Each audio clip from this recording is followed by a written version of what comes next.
रेणाखळी येथे वंचित बहुजन आघाडीचे धडाडीची तोप तरुण तडफदार नेते माननीय सुजातदादा आंबेडकर यांची जाहीर सभा आयोजित करण्यात आली होती। वंचित बहुजन आघाडीच्या हदगाव बुद्रुक व पंचायत समितीमधील उमेदवारांच्या प्रचारासाठी ही सभा आयोजित करण्यात आली होती। या सभेसाठी परिसरातील लोकांनी व रेणाखळीतील गावकऱ्यांनी जोरदार गर्दी केली।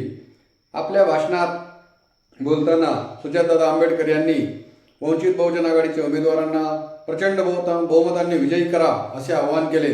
तसेच प्रस्थापित उमेदवारांकडून लोकांना पैसे, दारू, मटण या गोष्टीचे आमिष देण्यात येत असून तुम्ही तुमचे हक्काचे मत विकू नका असे जाहीर आवाहन केले। तसेच काही प्रतिष्ठित उमेदवाराकडून वंचित बहुजन आघाडीच्या उमेदवारांना धमक्या येत असून त्या धमक्या आता इथून पुढे जर परत आल्या तर त्यांना घरात घुसून मारण्याचे इशारा सुद्धा त्यांनी या सभेतून दिला असून त्यांच्या या जोरदार घोषणा व आतिषबाजी भाषणाला लोकांनी भरभरून प्रतिसाद दिला। मी उद्धव इंगळे, लोकयोद्धान न्यूजसाठी रेणाखळी।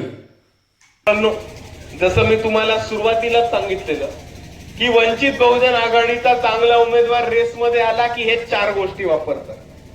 पहिले आपल्याला धर्माच्या नावावर वापरायचा प्रयत्न करतात, मग आपल्याला जातीपातीत वाटायचा प्रयत्न करतात, मग हे नाही झालं की काय चालू करतात, धमक्यांचं सत्र चालू करतात। आज मी इथे सांगतोय की वंचित बहुजन आघाडीच्या उमेदवारांना इकडच्या प्रस्थापितांकडनं धमक्या आलेल्या आहेत। वंचित बहुजन आघाडीच्या विरुद्ध एक घड्याळावरती उमेदवार आहे आणि त्या उमेदवाराकडनं वंचित बहुजन आघाडीच्या लोकांना मोठ्या प्रमाणामध्ये धमक्या येण्याचं सुरुवात झाली। पण हे तेच वंचित बहुजन आघाडीचे उमेदवार आहेत, बाबासाहेब आंबेडकरांचे सैनिक आहेत आणि बाळासाहेबांचे छावे आहेत, जे कोणत्याही धमकीला घाबरले नाहीत आणि आजही रिंगणामध्ये इथे उभे। पण जे लोक धमकी देत आहेत त्यांना मला एक गोष्ट सांगायची की एक वेळा धमकी दिली, तुम्ही स्वतःला प्रस्थापित समजता, मोठे समजता, सरंजामी समजता, अजूनही तुमच्या डोक्यातनं जागीरदारी, इनामदारी गेलेली नाही म्हणून तुम्हाला चला एक वेळ माफ केलं। पण जर परत वंचित बहुजन आघाडीच्या लोकांना धमकी देण्याचं काम केलं आणि उमेदवारांना बसवण्याचं काम केलं तर वंचित बहुजन आघाडीचे कार्यकर्ते घरात घुसून तुम्हाला ठोकून काढल्याशिवाय राहणार नाही।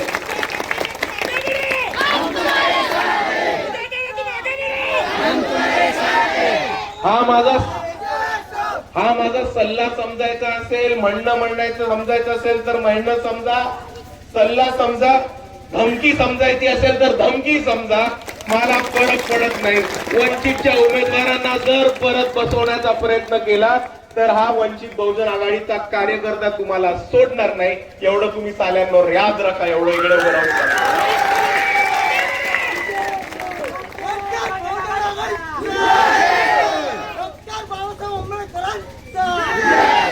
आणि दुसऱ्या बाजूला अजून एक गोष्ट आपण सर्वांनी समजून घेतली पाहिजे की जर जातीमध्ये वाटून आपण विभागलो नाही, जर धर्मामध्ये वाटून आपण विभागलो नाही, जर आपल्या उमेदवारांना धमक्या देऊन त्याच उमेदवार बसले नाही तर चौथा फंडा काय करतात?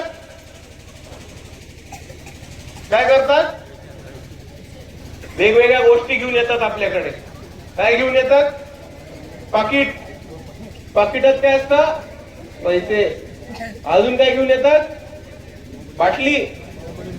बाटलीमध्ये काय असते? दारू। अजून काय घेऊन येतात? काळी पिशवी घेऊन येतात बघा, काळी पिशवी। काळ्या पिशवीत काय असतं? मटण।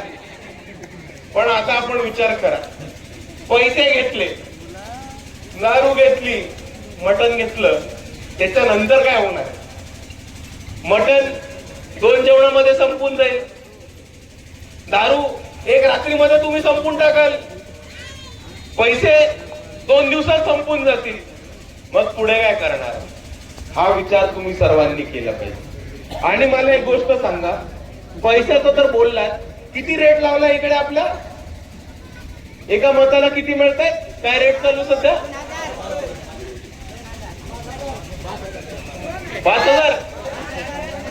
5,000, 2,000। अजून किती रेट चालू आहे? 1,000 रुपये देतात तुमच्या इकडे। 500वाले आहेत का कोण? 500वाले नाही, 500वाले कोणी नाही. मित्रांनो, एक गोष्ट लक्षात ठेवा, आज जर तुम्ही एक बकरा विकत घ्यायला गेलात तर तो 12,000ला पडतो. जर गावरान कोंबडी विकत घ्यायला गेलात तर ती 3,500-4,000ला पडते. तर जर कोंबडा एक तुम्हाला 3,500-4,000ला मिळतोय आणि बकरा 12,000ला मिळतोय, तर मी कृपा करून तुम्हाला विनंती करतो, कोंबड्या आणि बकऱ्यांपेक्षा कमी किमतीत तुमची मतं तरी नका विकू, ही आपल्या सर्वांना कळकळीची विनंती करतो. कारण मित्रांनो, अजून एक समजून घ्या, आपण मतदान विकलं 500 घेतले, 1000 घेतले, 2000 घेतले, पण हे तुम्हाला 5 वर्षासाठी 5,000 पुरणार आहेत का? नाही. इकडे आपण चला तर जास्तीत जास्त 5,000 म्हटले, त्या उमेदवाराची लय फाटली, अजून खिसे ओढले, अख्खी तिजोरीत खाली केली, त्याला म्हणा 6,500 दिले एका मताचे, तरी 6,500 तुम्हाला 5 वर्षासाठी पुरणार आहेत का? तुम्ही 5,500 6,500 करताय. मित्रांनो, एवढं सोपं गणित लावा, जर आपले जिल्हा परिषद आणि पंचायत समितीचे उमेदवार निवडून आले